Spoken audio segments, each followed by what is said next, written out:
litografía. Son láminas de offset, una graneadora de láminas para poder utilizar las mismas en múltiples ocasiones. Utilizó para dibujar materiales convencionales de dibujo, como es el crayón graso, y fabricó una cámara de artes que permitía integrar procesos de fotomecánica a la producción artística litográfica en la Facultad de Artes. Posteriormente, se enfocó al problema del debilitamiento de los procesos de enseñanza del dibujo dentro de la Facultad de Artes, integrando un método de enseñanza para esta disciplina. La fuerte demanda de la enseñanza de esta disciplina llevó a PER a plantear la adaptación del salón que le fue asignado en 1996, con el diseño y la fabricación de mobiliario para poder recibir a la mayor cantidad de alumnos posibles, con el diseño y la realización de un sistema de iluminación y sonido que establecieran las condiciones óptimas para la enseñanza de dibujo con modelo. Este taller estuvo abierto atendiendo durante más de 14 años. No solo a estudiantes, atendiendo no solo a estudiantes matriculados, sino también al público en general, extendiendo los beneficios más allá de la comunidad universitaria. De manera paralela, en 1998, PER da inicio al establecimiento de una alternativa radical para desarrollar la práctica litográfica. Esta ya no se basaba en la adaptación de insumos propios de offset, sino que tenía como eje la utilización del mármol proveniente de canteras veracruzanas y poblanas, el diseño y la fabricación local de una prensa litográfica. Manufacturó rodillos, burriquetes y reglas niveladoras por su propia cuenta. En la primera etapa de la implementación de esta alternativa tuvo lugar en el taller personal de PER, en el mítico taller de Tlacuache, ubicado a las orillas del río Pisquiaco. En este taller, PER realizó un cuerpo de obra de más de un centenar de litografías de su autoría y recibió a algunos artistas para que comenzara a calar dicha alternativa con otras manos y necesidades expresivas.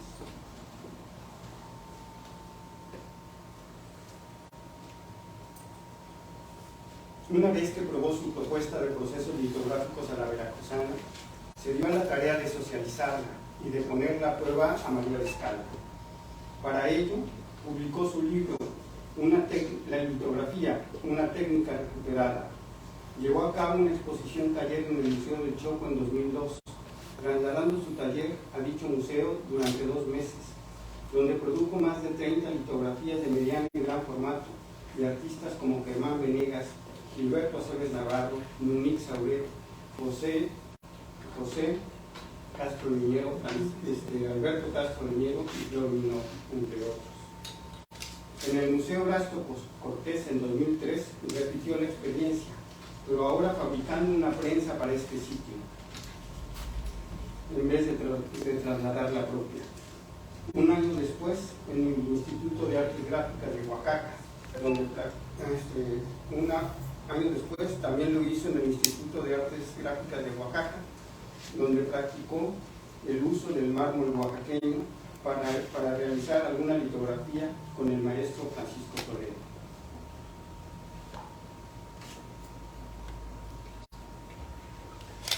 El paso más importante para la socialización de la nueva alternativa para hacer litografía se dio con la fundación de la Ceiba Gráfica en 2005, a donde se mudó la maquinaria del taller personal de PER para dar servicio a egresados de la Universidad Veracruzana y artistas de todo el país y otras partes del mundo.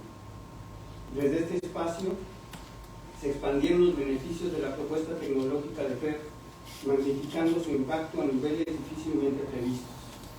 En la Ceiba Gráfica se fabricaron más de 40 prensas, distribuidas a un mismo número de talleres a lo largo de México. Se han repartido varios centenares de piedras de mármol y decenas de rodillos de cuero, burriquetes y reglas niveladoras, además de tintas y otros insumos indispensables para la producción litográfica. En su taller de producción se han realizado más de 1.500 ediciones litográficas.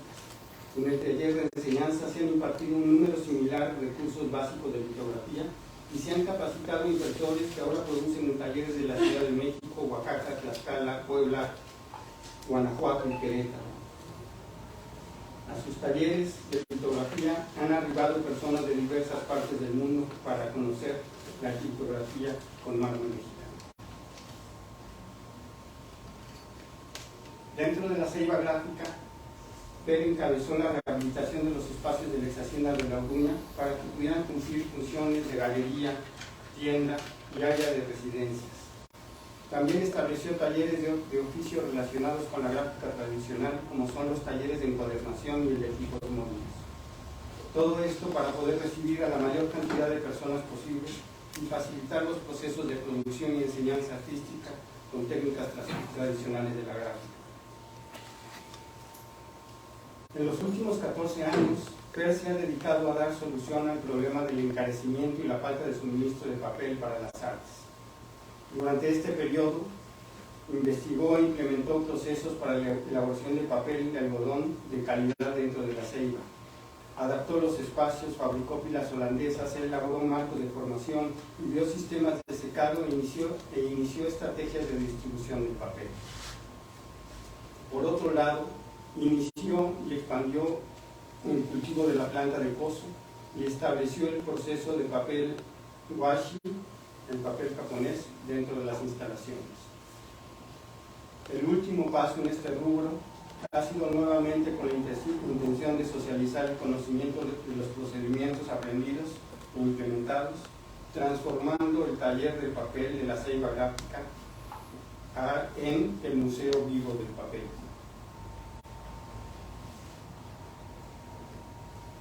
El impacto. Para finalizar, me parece oportuno resumir en 4 puntos concretos el resultado directo que ha tenido la labor de Per sobre el ámbito artístico en México. Número 1. La litografía es ahora una práctica vigente y vigorosa en México, gracias a la alternativa tecnológica implementada por Per, que ha impulsado la producción y enseñanza de la litografía artística como nunca antes. 2. México cuenta con un centro de arte dedicado a la enseñanza, la producción y la difusión de las técnicas de gráfica tradicional y oficios afines, que atiende de forma abierta a estudiantes, artistas emergentes, editores y al público en general de todo el país. 3. Los artistas de México cuentan con una alternativa para adquirir papel de algodón y washi nacionales de calidad a precios accesibles.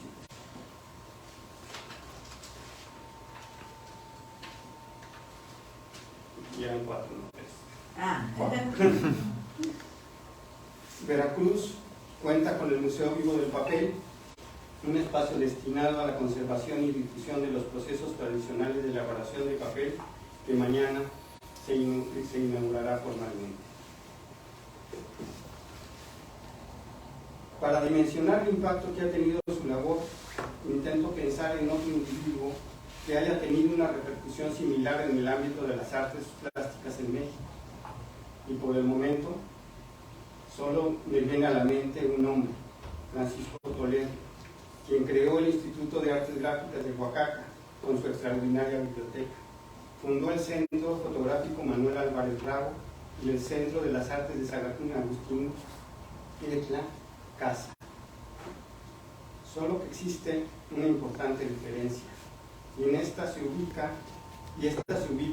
en la inversión de recursos públicos y privados que han acompañado a la fundación y sustento de estos centros, comparados con los invertidos para la creación y desarrollo de la ceiba gráfica y el Museo Vivo del Papel.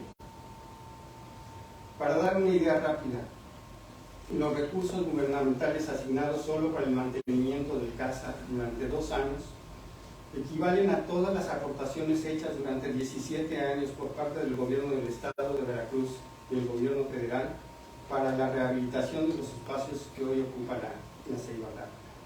Estoy hablando solamente de recursos asignados para el mantenimiento, no hablo de todos los trabajos de rehabilitación que se hicieron en CASA.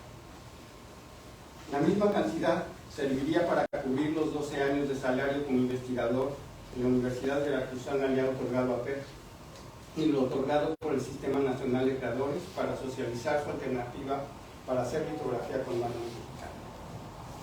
Esta observación No la hago para demeritar la labor realizada por el maestro Toledo o la importancia de estos importantes espacios oaxaqueños, sino para hacer una breve anotación acerca de las circunstancias bajo las que creó Per su importante legado.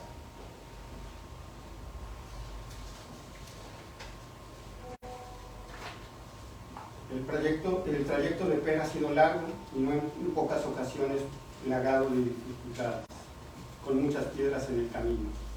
Pero como él mismo dice, en cada piedra hay una posibilidad. Muchas gracias.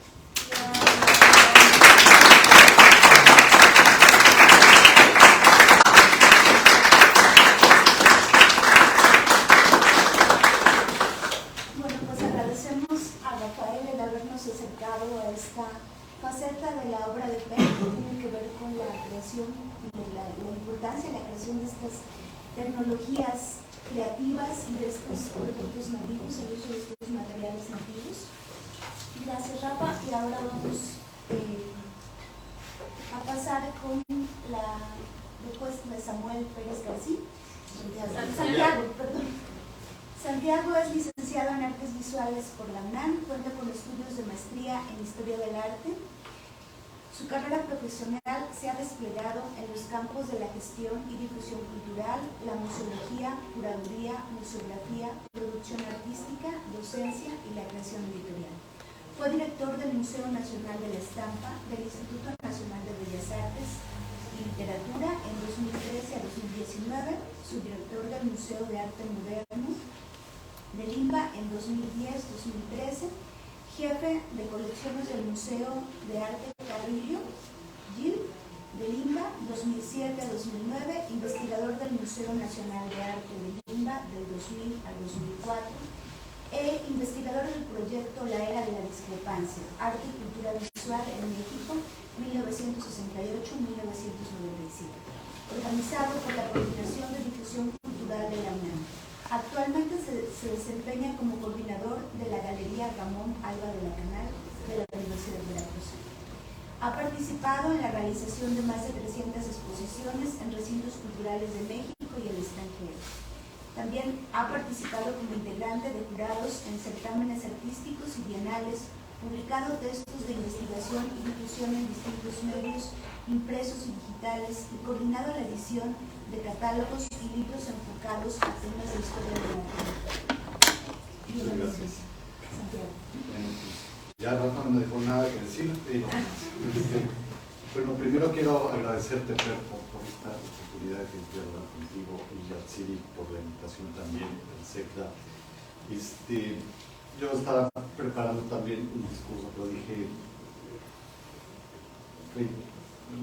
haría muy reiterativo un sentido homenaje y quiero más bien ceder un poco la memoria que se ha generado en mi cabeza en torno a mi compartir momentos y proyectos con Per, con Rafa en la Ceiba, y creo que es la mejor forma que tengo para clarificar y entender del vasto legado que ha generado Per Anderson desde distintas perspectivas que se alejan de la creación, porque yo no he estado involucrado en procesos de producción directamente desde hace años, pero sí desde la gestión que me ha permitido ver otro universo para ubicar el impacto de la trayectoria de mi querido Per Anderson. Entonces, hace unos días fui a una comisión a México para preparar el siguiente proyecto de exposición de la galería y hice cita formal con Luis Sauret, que va a hacer la siguiente exposición, y empezamos hablando del papel y empezamos hablando de la obra que había reunido para esta nueva exposición, y por supuesto teníamos que tener en cuenta de Per Anderson y hablar de Per Anderson, la provisión del papel de coso que está desarrollando actualmente. Y entonces toda la charla, que duró como 5 o 6 horas, se tornó alrededor de Per Anderson. Entonces no pude hacer el trabajo que tenía que hacer para la exposición y además se ocupar a Per Anderson de que nos retrasemos en la exposición, pero fue de las pláticas más amenas, y traemos justamente a cuenta el proyecto en el Chopo, donde se reunió una camada de artistas de una generación muy importante en aquel momento, los hermanos Castro-Minero, María Lara, varios más, Germán Venegas, no me recuerdo, y hablábamos de que nunca en la vida de la historia de la gráfica mexicana, si podemos ponerlo con certeza, se puede encontrar un ejemplo paralelo a la obra de Per Anderson. Hacíamos un recuento rápido de la historia desde Minati hasta nuestros días y veíamos en todo el transitar de la litografía que se depositó sobre todo en talleres de impresión a lo largo del siglo XIX, desde que llegó la primera piedra litográfica en México y fue el medio más profuso para la difusión de la cultura impresa. Y posteriormente en la academia, bajo el refugio de varios autores como Díaz de León y varios más, en la creación de integrantes del libro, se privilegió los recursos de la gráfica aplicada a la materia editorial. Y todo ese bagaje de piedras que se acumularon en la Academia de San Carlos era algo que ya no se veía, por lo menos en mi etapa de estudiante. Veíamos unas piedras, pero como decía Rafa, acceder a ellas era tarea titánica, y los 3-4 años de formación que podías tener en un taller implicaba primero trabajar en una lámina de offset y ya después de alcanzar un cierto grado era permisible, ¿no? Y a una especie de reñadientes el uso de una piedra para poder meter el lápiz graso o la barra touché, ¿no? Y esta crisis efectivamente también detonaba en aquellos talleres particulares que habían puesto al centro de la litografía, ¿no? Hablamos en concreto de Negro Blanc y de Leo Acosta, que también pues, se deshicieron prácticamente de su maquinaria, de su instrumental, y el único faro que encontrábamos seguía cayendo en Per Anderson por toda esta empresa que, pues, lo voy a repetir porque Rafa la citó impecable en esta trayectoria, de poner el centro de nuevo en la crisis como detonante de soluciones y de buscar respuestas y de encontrar vías que permitan la sustentabilidad del desarrollo, no solo académico, sino también del desarrollo de la producción, ¿no? Entonces, recapitulamos un poco también del proyecto que hicimos en el Museo Nacional de la Estampa, que conmemoraba los 10 años de la selva gráfica.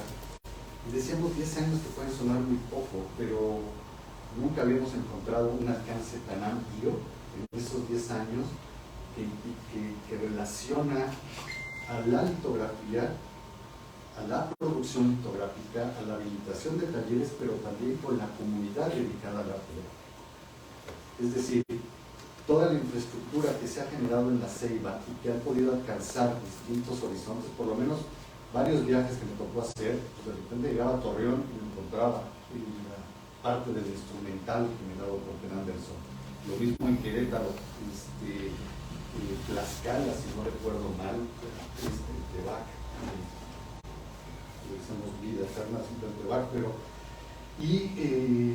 y en Oaxaca, si no recuerdo mal, también me tocó ver. Y se había vuelto finalmente una opción que contrastaba radicalmente con la tradición académica formal, en donde todas esas piedras que habían quedado acumuladas ya como objetos de las colecciones de la Academia de San Carlos, completamente aisladas de las manos de los estudiantes, se contraponía precisamente toda esta lógica que impulsó Per Anderson de poder acercar a muchos artistas a una técnica con la cual no estaban ni familiarizados y que solo acudían a ellas por la leyenda que implicaba la litografía como uno de los géneros dentro de esta disciplina de la creación. Este sentido devolvió un carácter de sustentabilidad muchos espacios, con muchos talleres, pero sobre todo involucró la participación colectiva de un amplio número de creadores y de gremios que se fueron asociando alrededor de estas prácticas y formularon la creación de ediciones y de coediciones a partir de las piedras y de las prensas que había desarrollado Per Anderson. Entonces, siempre estaba en el centro, y también Magali Lara lo decía con claridad. Per Anderson separó esa luz renacentista que le permitió como indagar en algo que ella nunca conoció también más que por escrituras o por acercamiento a la obra, pero que nunca había podido trabajar tan a fondo a partir de la incursión de las piedras de las canteras de Cajaquila. Entonces, hablamos con Unic de que finalmente esto es un sentido de lo que implica hacer universidad, ¿no? Y más allá de sus lógicas institucionales, Per Anderson ha sabido trascender esta normalización institucional, ¿no? Escapar de aquellos derroteros administrativos y la burocratización demandante que implica la institución para fundar una propia universidad y establecer un centro que no solo ha permitido la movilidad de los estudiantes de la Facultad de Artes de la Universidad Veracruzana, sino también ha podido traer o poner en el centro a la Hacienda de la Orduña como un lugar, como una meca, como un lugar de migración obligado para todos aquellos que se quieran no solo formar, sino ya incorporarse a un sistema de producción profesional. También en este ejercicio que le debe mucho también a la capacidad de gestión de Rafa, pues no solo se ha devuelto en un espacio universitario, porque lo podemos definir así, sino también un espacio ya de trascendencia nacional, plenamente reconocido,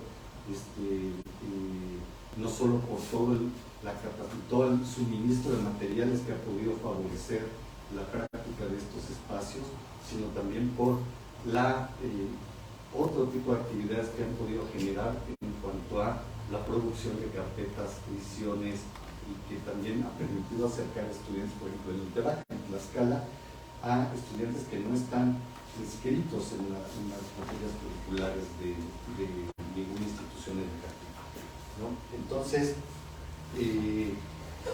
para buena fortuna, la exposición de la Ceiba Gráfica fue el proyecto que más alcances tuvo a nivel nacional por todas las réplicas que logramos hacer. Visitamos que llamamos la exposición a Salamanca, a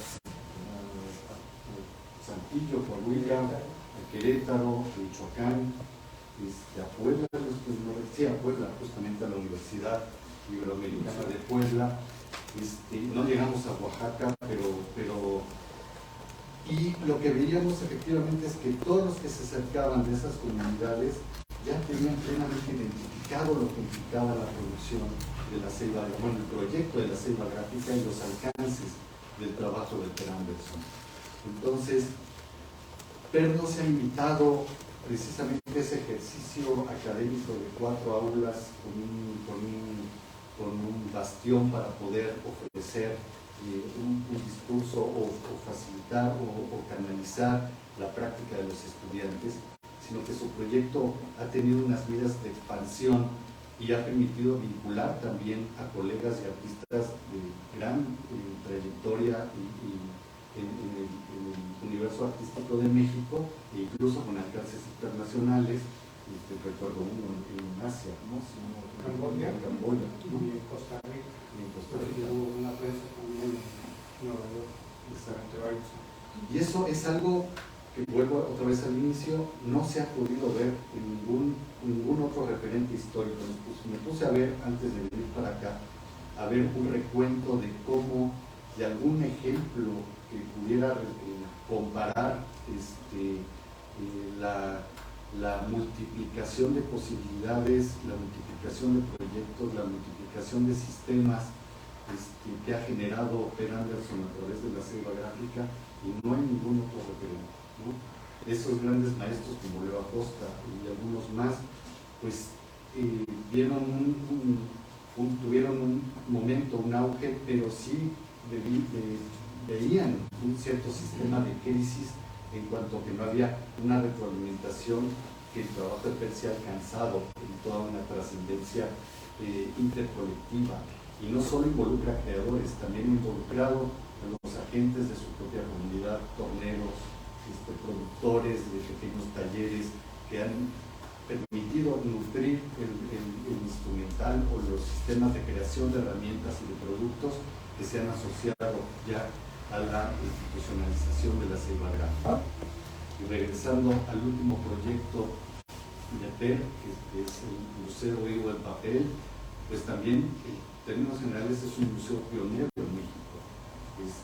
Pionero en el sentido de que ahora en términos de museología se habla de museos comunitarios, museos vivos, y ha quedado siempre en un bagaje académico de teorización en los campos de la museología, en donde se ha debatido toda la teoría alrededor de esta idea del museo vivo o del ecomuseo, y que pues ha quedado solo en eso, no ha desembocado en la creación de instituciones con esta perspectiva de generar su propio acervo, de su propia colección, que tenga un alcance de multiplicidad y que también genere un sistema, no vamos a llamarlo de industria, aunque sí pueda plantearse como un objetivo en ciernes de este crecimiento, pero que también tenga como actor participativo al espectador, ¿no? Y eso es algo que los servicios educativos de los museos tradicionales deberían poner la atención en este nuevo sistema que yo atino a ver que tendrá un éxito como referente en el campo museológico de México, y esperemos que con otros alcances internacionales, por lo que implica, y creo que también es el detonante de facilitar aquello que decía Rafa, lo que resultaba inalcanzable en cuanto de poder adquirir materiales para la propia producción. Ya hay, tengo entendido, una cierta colocación de esta producción en distintos talleres, espacios y creadores que están recurriendo a estas versatilidades que ofrece el papel de pozo mexicano. No sé si es el primer papel de fibra para enfocarlo hacia la producción gráfica que se genera en México. Sí. En Oaxaca utilizan fibras nativas. No hubo una integración de fibras externas. Y me ha tocado ver este proceso de crecimiento del Museo Vivo del Papel la primera vez cuando hicimos el proyecto de la exposición de la ceiba gráfica en 2015. Estaba apenas la instalación estructural del edificio.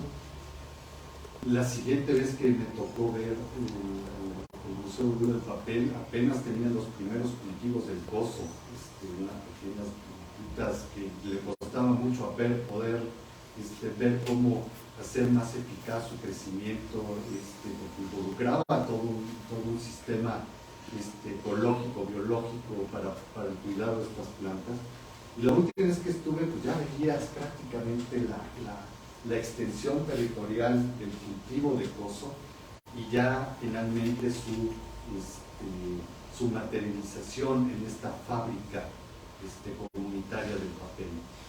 Sin duda alguna, esto me atrevo a asegurar que tendrá un impacto muy positivo y revolucionará de nueva cuenta esta idea que tenemos de la Academia de Arte, en donde esperemos que trascienda en cierto sentido este espíritu de generar la propia infraestructura para el desarrollo de la oferta educativa, ¿no? Entonces, pues yo nada más quería abrir esto como una especie de intercambio dialógico con Rafa, y ver incluso si nos podrías ayudar también a entender estos procesos y estas dificultades o también estos retos o incluso fracasos, cómo se han devuelto cómo se han devuelto también en un nuevo replanteamiento para posicionar el éxito de los proyectos de la selva gráfica. Entonces, pues ya creo que me pasé un poco de tiempo.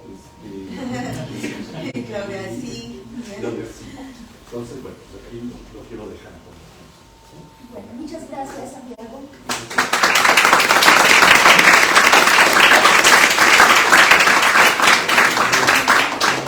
Después de esta amplia panorámica que nos presentó Santiago del impacto nacional e internacional que ha tenido la obra de Pérez, y en un momento no sé si se pudiera hablar de una fractalización del proyecto en otros espacios, una réplica en otros espacios. Y bueno, tenemos, como ustedes saben, estamos un poquito pasados de tiempo, pero habría lugar para comentarios, a lo mejor 2 o 3 breves que quisiera hacer a nuestros ponentes. Rubén Morán. Sí, un poco para lo que dijo Santiago de los museos interactivos.